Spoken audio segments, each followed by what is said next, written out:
Hello again. So in relation to what I've mentioned to my previous video about staying kind to the world, I just wanted to remind myself and you too as well na life is already tough, right? And there are really days na it's really gonna test every ounce of our patience and strength.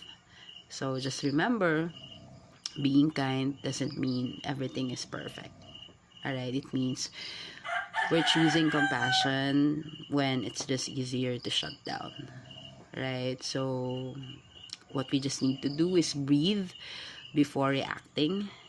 Right? And remember that, everyone is fighting something that we really cannot see. So, we just have to, stay kind. And if you feel like you're tired, hurt, or overwhelmed in life, just pause. Alright? Just pause and then respond with grace. Diba? Because the way you treat others would definitely reflects the strength of your heart, right? And your personality too.